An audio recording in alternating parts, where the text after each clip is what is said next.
Hey everybody, welcome to another session of Bigfoot Tales, and I'm your host, D.L.Soucy, or D.L.Soucy, as most people know me by in the publishing world. And that said, make sure you check out my book, Sasquatch, Searching for the Answer, available at Amazon, and quite likely through your local bookseller if he's in mind to order one, or she.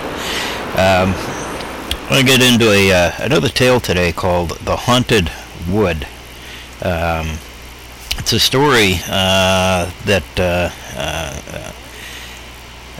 came out. It was actually published in the October 30th, 1915 issue of the Lewiston Evening Journal. Not really sure where this story took place. Not even 100% positive that it is a true story, but it's a good one. It's written by or presented by C. Edward Morris, coming out of Philadelphia. The fact that they also have North America on here leads me to believe it may have been originally published in a foreign newspaper, but I couldn't get any real backstory on this.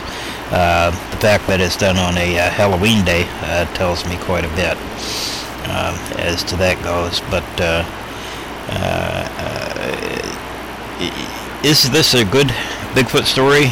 Well, I'll let you be the judge. It's a good story one way or the other. But just as a little bit of backstory here, not everything that we hear in the woods is actually a Bigfoot. There are other things that, creep and crawl around in the dark of the night that we don't know about. Some of them are totally benign, and others are there's something that you really don't want to cross swords with, even on a good day. But we'll get into this story, and again, it's called The Strange Tale of the Haunted Woods. It was published in 1915, so it's a pretty old story, but it has to do with some guys that were young men, I guess they were, hunting, and they were camped up in woods along a riverbank, and they had gotten themselves a stag, a deer, and they needed to get to town to mail some letters and things like that, but we'll get into that as the story goes on. And here's the story. Boys, I've got to get a letter down to the trading post tonight.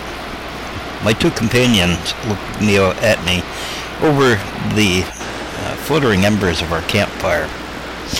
Better wait till morning, Jack, they said together in a strained voice. Why, I asked. I've simply got to get it off tonight. It's important. It's still early, and the post is only 7 miles downstream. Listen, Jack, you've heard those horrible shrieks in the woods during the past few nights, haven't you? I remember the terribly mangled body of the stag Tom found only this afternoon when he was fishing along the bank. The carcass was torn to shreds, as if it had been lacerated by huge, sharp claws. And yet you know yourself there aren't any bears in this part of the woods. I wouldn't want to paddle down to the post tonight unless I could find out what killed that stag. But I must go, and that's all there is to it. The mail goes out early tomorrow morning, and there isn't another one after that for nearly a week. Well, if you're bound to go, it's foolish, but as long as you've made up your mind, you might as well load that stag Tom got this afternoon into your canoe and leave it at the post.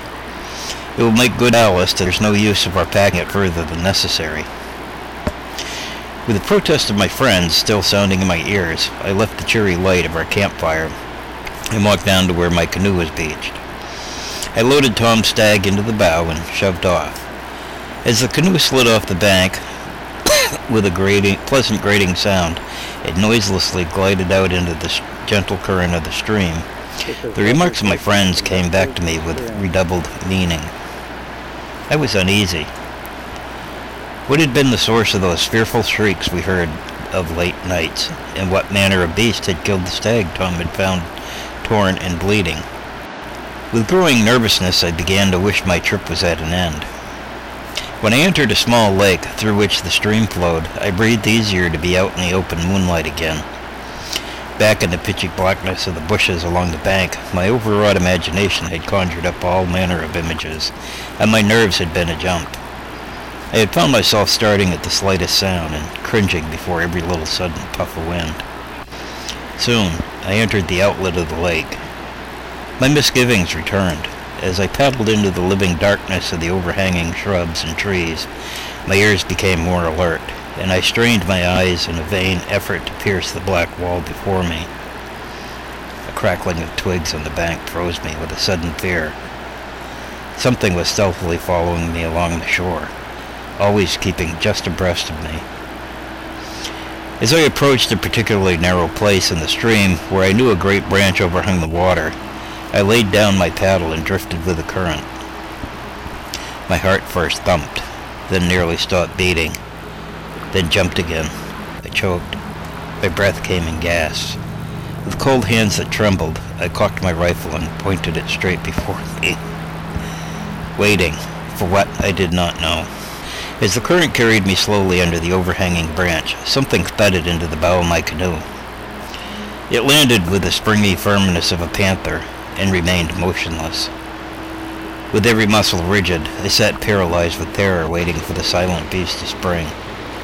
But he did not stir. At the first moment, I would have shot.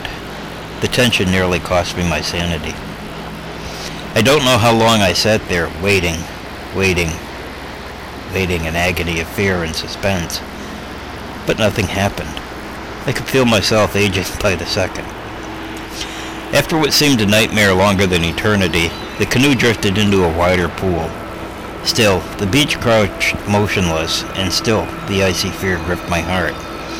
Would he never spring? The strain of expectant fear was growing unbearable. Without lowering my rifle or taking my eyes off the black mass before me, I slowly hung one foot over the side of the canoe, thus guiding her to the shore. Fortunately, she grounded stern too. Cautiously, I stepped out backward, still keeping my rifle leveled at the unseen cause my terror. Keeping a safe distance from the canoe, I lit a lantern. Somehow, this gave me the courage to approach the canoe again and find out what had given me such a fright. There, impaled upon the up-pointed horns of the stag in the bow, was a huge, hairy, naked man. He had evidently been killed instantly, for he uttered not a sound when he had landed. Later I discovered that he was Jess Summers, a murderer who had broken out of the penitentiary years before, sleeping in a cave and eating whatever he could kill with his knife. Smelling meat, he had dropped into my canoe and never moved after the stag's horns pierced his heart. Story of the strange tale of the haunted woods. And it still just goes to show, I'm not really sure if this is a true story. It sounds like it might be, but it's hard to tell.